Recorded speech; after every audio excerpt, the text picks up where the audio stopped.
स्वागत है आपका आपके अपने YouTube channel Farman Khan biology and chemistry में। और हम करवा रहे हैं एग्रीकल्चर केमिस्ट्री, जिसका फर्स्ट चैप्टर चल रहा है, जिसका नाम है मृदा, खनिज, चट्टानों का अपक्षय व मृदा का निर्माण। और आज वरना कल हमारा ये चैप्टर पूरा हो जाएगा और उसके बाद हम नया चैप्टर स्टार्ट करेंगे।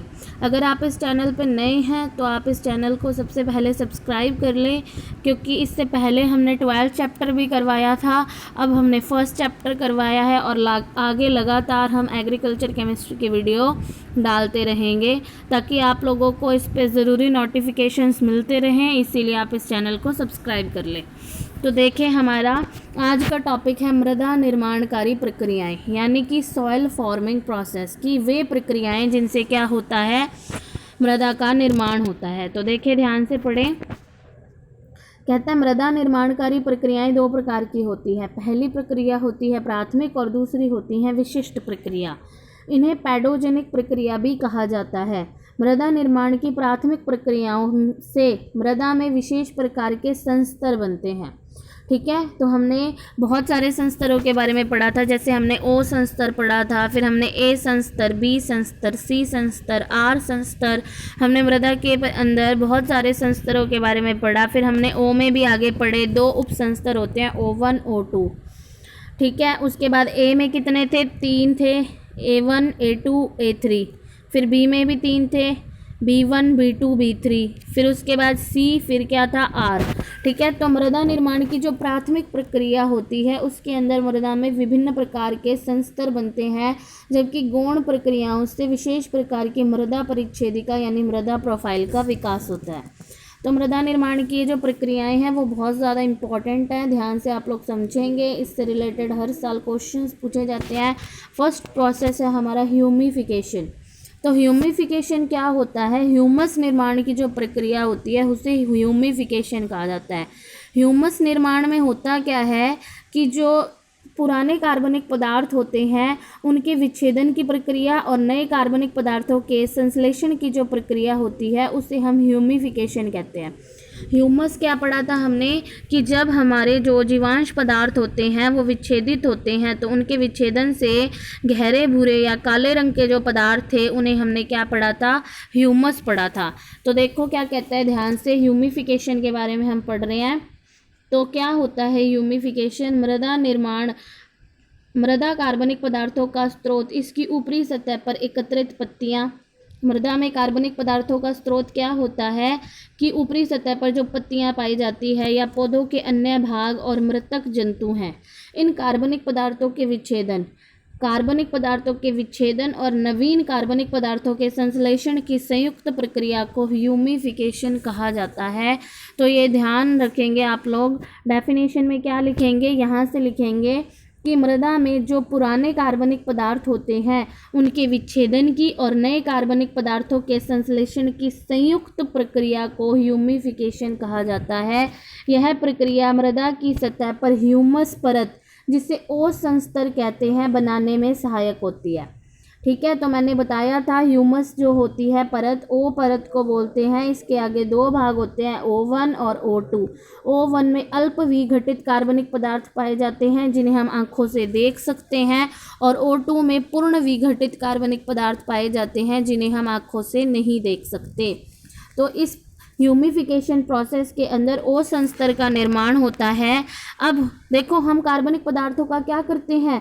विच्छेदन करते हैं। तो विच्छेदन करने के लिए हमें क्या चाहिए? पर्याप्त मात्रा में नमी चाहिए होती है। पर्याप्त मात्रा में नमी और वायु की उपस्थिति में सूक्ष्म जीव लगातार क्रिया करते हैं और क्रिया करके कार्बनिक पदार्थों का विच्छेदन कर देते हैं, और उन्हीं के विच्छेदन से ओ संस्तर का क्या होता है? निर्माण होता है।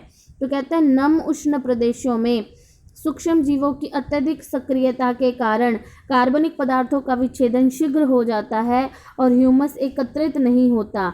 जब पानी इन संस्तरों से होकर गुजरता है तो उसमें उपस्थित कुछ कार्बनिक अम्लों को विलय करके नीचे की सतहों में बहाकर ले जाता है और ए तथा बी संस्तर के विकास को प्रभावित करता है। देखो होता क्या है कि जो ह्यूमस होता है, ह्यूमस में कौन सी गैस होती है? ह्यूमस से CO2 गैस निकलती है। जब यहाँ से पानी निकलेगा तो पानी गुजरेगा जब इस स्तर में से तो CO2 और H2O आपस में क्रिया करके किसका निर्माण कर देंगे, H2CO3 का, यानी कार्बनिक अम्लों का निर्माण होगा। और कार्बनिक अम्ल जब O संस्तर से गुजरता हुआ कहाँ जाएगा, देखो पहले ऊपर O होता है, O के बाद कौन सा संस्तर आता है, O के बाद फिर आता है A संस्तर, फिर आता है B संस्तर, फिर आता है C और फिर नीचे आता है R।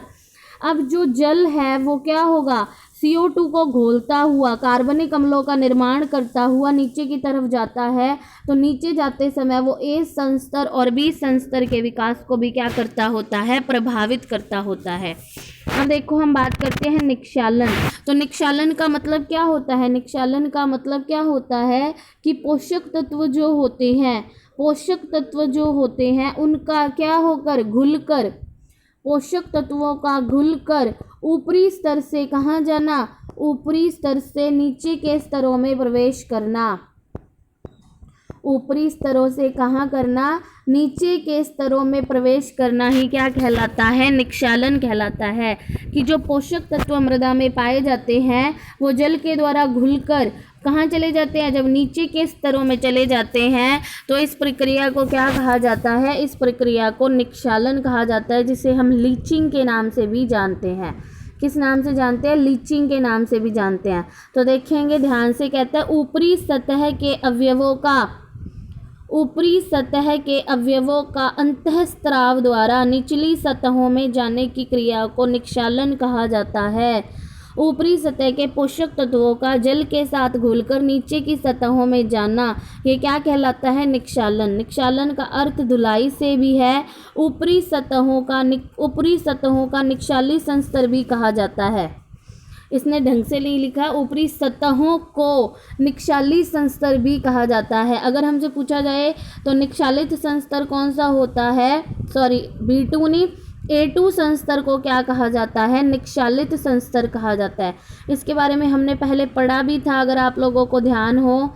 जैसे देखो ऊपर हमने मृदा परिच्छेदिका का क्या देखा था, ऊपर हमने मृदा परिच्छेदिका का डायग्राम पढ़ा था और मृदा परिच्छेदिका के डायग्राम में हमने क्या किया था, A2 संस्तर के बारे में पढ़ा था कि A2 जो संस्तर होता है उसे हम क्या कहते होते हैं, A2 संस्तर को हम निक्षालित संस्तर, देखो ये आ गया, ये रहा, हम लोगों को अलग अलग संस्तरों के बारे में यहाँ बताया हुआ है। तो यहाँ हम क्या करेंगे, यहाँ हम इन स्तरों के बारे में ही तो पढ़ेंगे, यहाँ हम इन स्तरों के बारे में पढ़ते हैं। तो ह्यूमिफिकेशन प्रोसेस के अंदर क्या हुआ, ह्यूमिफिकेशन प्रोसेस में इस O संस्तर का निर्माण हुआ, जिसमें दो आते थे, O1 और O2, यानी अल्प विघटित कार्बनिक पदार्थ और पूर्ण विघटित कार्बनिक पदार्थ आते थे। अब यहाँ से क्या हो रहा है, यहाँ निक्षालित संस्तर A2 संस्तर कहलाता है। यहाँ से पोषक तत्व घुलते हैं और घुलकर कहाँ जाते हैं, नीचे के स्तरों में जाकर जमा हो जाते हैं। तो यहाँ से पोषक तत्वों का घुलकर नीचे की सतहों में जाना क्या कहलाता है, निक्षालन कहलाता है। और नीचे आकर जमा हो जाना वो क्या कहलाता है, वो निक्षेपण कहलाता है।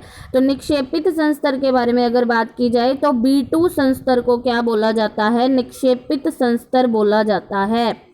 तो ये मैं आप लोगों को समझा रही थी कि A2 तुम्हारा निक्षालित संस्तर का कार्य करेगा और जो तुम्हारा क्या होगा, B2 होगा, वो किसका काम करेगा, निक्षेपित संस्तर का कार्य करेगा। अब देखें इधर ध्यान से, क्या कहता है इसके अंदर, कहता है कि ऊपरी सतहों को निक्षाली संस्तर भी कहते होते हैं। आर्द्र जलवायु वाले स्थानों में सिलिका जो होती है, आर्द्र जलवायु वाले स्थानों में पर्याप्त नमी पाई जाती है क्योंकि वहाँ वर्षा होती रहती है। वहाँ सिलिका जो होती है वो निक्षालित होकर निम्न स्तरों में निक्षालित हो जाती है, निक्षालित नहीं निक्षेपित हो जाती है, निम्न स्तरों में जाके निक्षेपित हो जाती है, यानी जमा हो जाती है। ऊपरी सतहों से जाएगी, निक्षालित होकर नीचे के स्तरों में जाकर निक्षेपित हो जाती है, जमा हो जाती है। ठीक है, तो कहते हैं क्ले जो है वो A संस्तर से B संस्तर में इकट्ठी होती है, क्योंकि A संस्तर में तो था निक्षालित संस्तर और B2 संस्तर में आगे जाके क्या होता है, निक्षेपित संस्तर। तो ऊपर A के पोषक तत्व घुलेंगे और जाके नीचे B संस्तर में जमा हो जाएंगे। अब देखो निक्षेपण का क्या मतलब होता है कि कार्बनिक और अकार्बनिक अवयवों का निचले संस्तरों में पहुंचकर जमा होने को निक्षेपण कहते हैं। निक्षेपण का अर्थ धुला हुआ से है। इन संस्तरों को निक्षेपण संस्तर भी कहा जाता है। इस प्रक्रिया में क्ले, एल्यूमीनियम, आयरन आदि क्या होते हैं, आदि बी संस्तर में क्या हो जाते हैं, एकत्रित हो जाते हैं। आदि क्या हो जाते हैं, बी संस्तर में एकत्रित हो जाते हैं। तो ये हमने 3 टॉपिक अब तक पढ़ लिए। 3 स्तरों के बारे में हमने पढ़ लिया। कौन कौन सा, पहले हमने ह्यूमिफिकेशन के बारे में पढ़ा जिसमें ओ संस्तर की बात की गई। फिर हमने निक्षालित संस्तर के बारे में पढ़ा जिसमें ए संस्तर की बात की गई। और अब हमने निक्षेपित संस्तर पढ़ा है जिसके अंदर बी संस्तर की बात की गई है। आगे देखो क्या होता है पौडजोलीकरण। पौडजोलीकरण के अंदर क्या होता है, आप लोग ये वाला वर्ड काट दें क्योंकि ये वाला वर्ड से सक्वी ऑक्साइड लिखा तो हुआ है, बट अगर आप इसको गूगल पे जाके चेक करोगे तो इसका कोई मीनिंग ही नहीं दिया हुआ। अब देखो क्या लिखा है, आप सीधा यहाँ से लिखेंगे कि इस प्रक्रम में ह्यूमस जो होते हैं वो ऊपरी संस्तरों से बहकर नीचे के संस्तरों में आकर जमा हो जाते हैं। पौडजोलीकरण में क्या होता है कि जो ह्यूमस होता है वो ऊपरी संस्तर से बहकर नीचे के संस्तरों में आकर जमा हो जाते हैं। ठीक है, ये जो प्रक्रिया है वो ठंडे तथा नम प्रदेशों में होती है। इस प्रक्रम में पोडजोल शब्द रूसी भाषा के शब्द पोडजोला से लिया गया है जिसका अर्थ क्या होता है, राख होता है। इसमें संपूर्ण सोलम का निक्षालन होने से पूरे क्षार निष्कासित हो जाते हैं और मृदा अम्लीय बन जाती है। इसका क्या मतलब है कि देखो ऊपरी संस्तर है, इसमें बहुत सारे तुम्हारे अम्ल भी पड़े हुए हैं और इसके अंदर तुम्हारे क्षार भी पड़े हुए हैं, अम्ल भी पड़े हुए हैं और तुम्हारे क्षार भी पड़े हुए हैं। अब जैसे बारिश हुई तो कौन कौन से मान लो आयन पड़े होते हैं, ऊपर मान लो पड़े हुए हैं H+ ion, Al+3 ion, Na+ ion, Ca+2 ion, K+ ion, Mg+2 ion, ये सारे के सारे ऊपर पड़े हुए हैं। ये तो किनको बताते हैं, ये तो अम्लीय आयन होते हैं और ये कौन से होते हैं, ये भास्मिक आयन होते हैं। ये जल में विलय नहीं होते, ये जल में विलय नहीं होते, लेकिन ये क्या होते हैं, ये वाले आयन जल में विलय होते हैं। तो जैसे ही वर्षा होती है तो ये वाले आयन कौन कौन से, ये Na+, Ca+2, K+, Mg+2 ये जल में विलय होकर कहाँ चले जाते हैं, नीचे। अब जब ये जल में विलय होकर नीचे चले जाएंगे तो ये वाले आयन तो खत्म ही हो गए, ये वाले आयन तो ऊपरी स्तर से खत्म ही हो गए। ऊपरी स्तर पर सिर्फ कौन से आयन बच जाएंगे, ये तो घुलकर कहाँ चले गए थे सारे के सारे, ये तो घुल के सारे नीचे चले गए। तो जब ये सारे घुल के नीचे चले गए तो ये तो बचे ही नहीं ना, ये तो बचे ही नहीं। तो बचे कौन से, सिर्फ हमारे बच गए कौन कौन से, सिर्फ एक तो हमारा H+ बच गया और एक हमारा कौन सा बच गया, एक हमारे Al+3 आयन जो होते हैं वो हमारे ऊपरी संस्तर पे बच जाते हैं और वही क्या करते हैं, मृदा को अम्लीय बना देते हैं। भास्मिक आयन जल के द्वारा घुलकर नीचे चले जाते हैं और ऊपरी सतह पर सिर्फ और सिर्फ अम्लीय आयन रह जाते हैं जिनसे मृदा क्या बन जाती है, अम्लीय बन जाती है। ये बात आप लोगों को समझ में आ गई होगी। अब देखो हम बात करते हैं किसकी, लेटराइजेशन। लेटराइजेशन के अंदर क्या होता है, लेटराइजेशन जो है सबसे पहले आप यहाँ लिखेंगे लेटराइट शब्द, यहाँ से स्टार्ट करेंगे। लेटराइट शब्द का अर्थ लैटिन भाषा में ईंट के समान लाल और कठोर होना है। ठीक है, ईंट के समान लाल और कठोर होना है। ये क्या होता है, यह लाल रंग ए संस्तर के अंदर क्या होता है, फेरिक ऑक्साइड यानी हेमेटाइट की अधिकता के कारण, Fe2O3 की अधिकता के कारण होता है।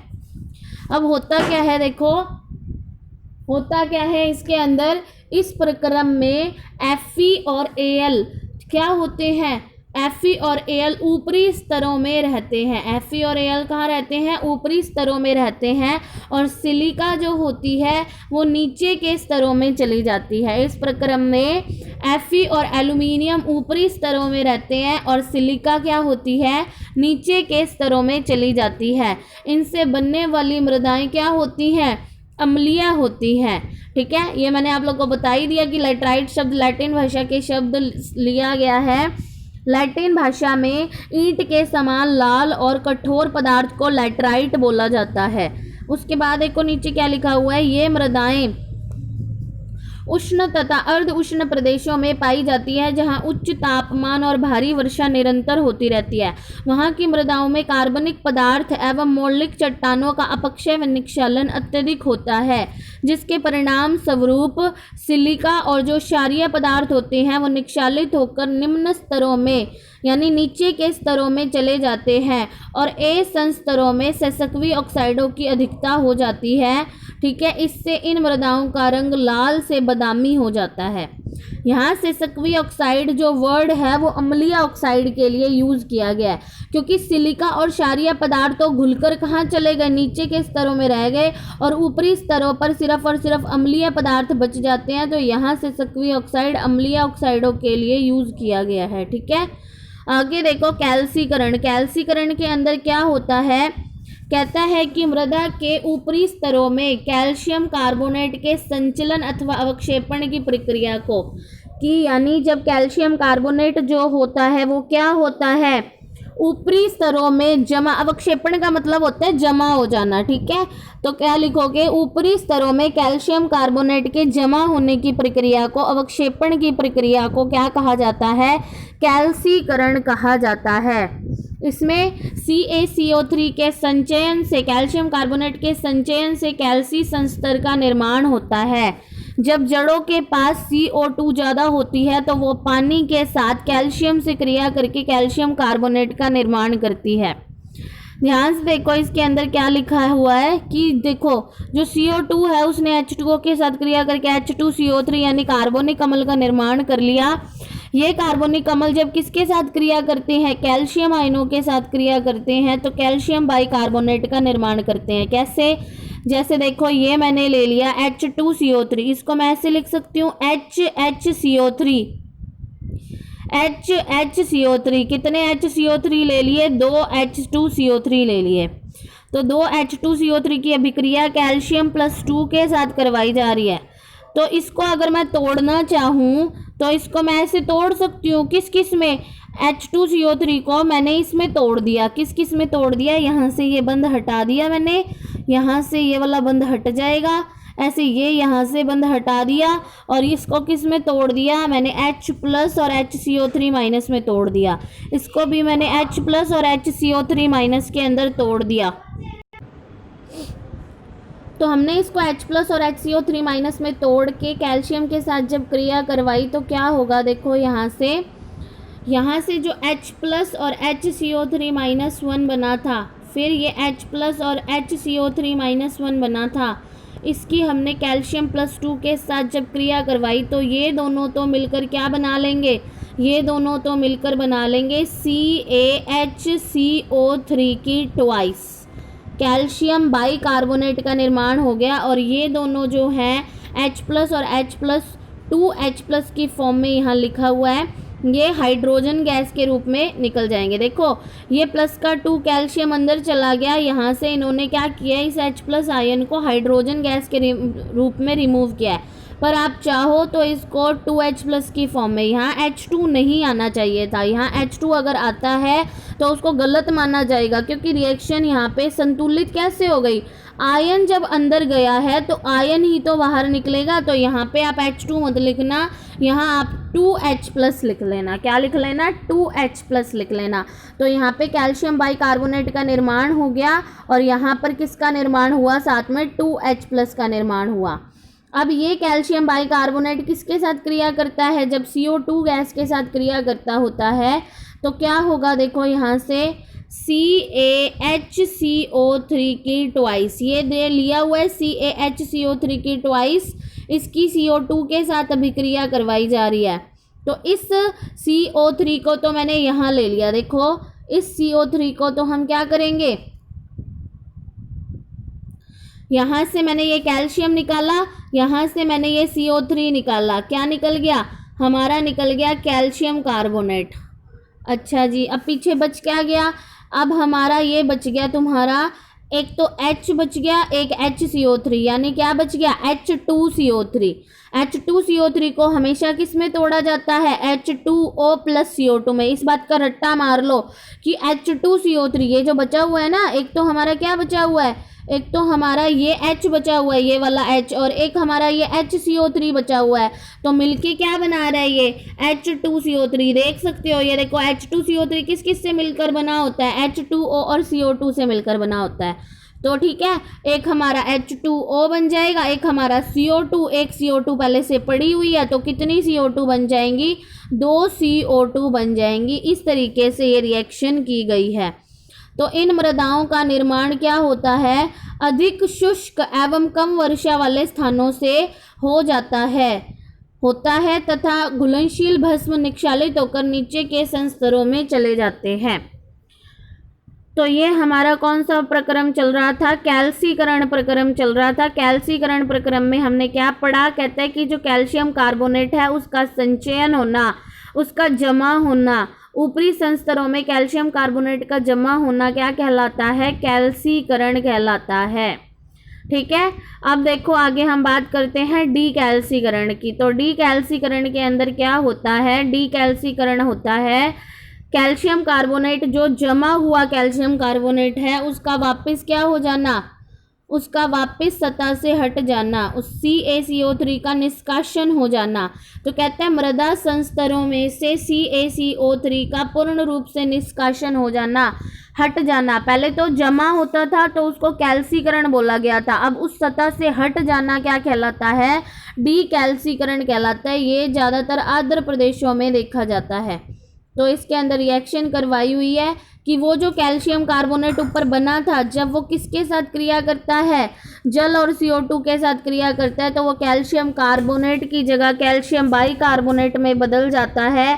और वो कैल्शियम बाइकार्बोनेट जो होता है वो घुलनशील होने के कारण जल के द्वारा घुलकर नीचे चला जाएगा और वहाँ से कैल्शियम कार्बोनेट हट जाएगा।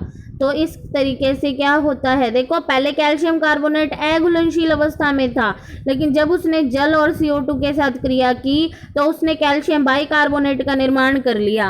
अब मान लो कि तुम्हारा ये यहाँ पर कैल्शियम कार्बोनेट जमा हुआ था, जैसे ही वो कैल्शियम कार्बोनेट किस में बदला, जैसे ही वो कैल्शियम कार्बोनेट कैल्शियम बाइकार्बोनेट में बदला, तो कैल्शियम बाइकार्बोनेट में तो बदलते ही वो घुल के नीचे की तरफ जाने लग गया, नीचे की तरफ जाने लग गया। तो धीरे धीरे यहाँ से कैल्शियम कार्बोनेट की मात्रा क्या होने लगेगी, कम होने लगेगी। तो कैल्शियम कार्बोनेट का धीरे धीरे सतह से हटना, निष्कासन होना, इसे ही क्या कहा गया है, डीकैल्सीकरण कहा गया है। अब देखें आगे क्या कहता है, लवणीकरण। तो लवणीकरण के अंदर देखो होता क्या है, कहता है इस प्रक्रम में मृदा के ऊपरी संस्तर अथवा पृष्ठ संस्तर में घुलनशील लवण, विशेष रूप से सोडियम के क्लोराइड और सोडियम के सल्फेट एकत्रित हो जाते हैं। ये लवण सफ़ेद परत के रूप में मृदा के ऊपर रहते हैं। क्या कहता है कि मृदा के ऊपरी संस्तर में कौन से लवण, घुलनशील लवण, कौन से, सोडियम के क्लोराइड का, सोडियम सल्फेट का मृदा के ऊपरी संस्तर में क्या हो जाना, जमा हो जाना। मृदा के ऊपरी संस्तर में घुलनशील लवणों का क्या हो जाना, जमा हो जाना, क्या कहलाता होता है, ये हमारा कहलाता होता है लवणीकरण। नॉर्मली जहाँ पे नमक वाला एरिया होता है, जैसे अगर हम बात करें लून कंसर के अंदर, जो लून कंसर फेमस किस लिए है, क्योंकि वहाँ पर लूनी नदी होती थी जिससे क्या बनाया जाता था, नमक बनाया जाता था। तो वहाँ पे आज भी जो मृदा है उसके अंदर ऊपरी सतह पर नमक देखा जाता है, सफ़ेद सफ़ेद। ठीक है, होता क्या है, देखो जब बारिश होती है तो वो पानी के साथ घुलकर नमक कहाँ चला जाता है, नीचे चला जाता है।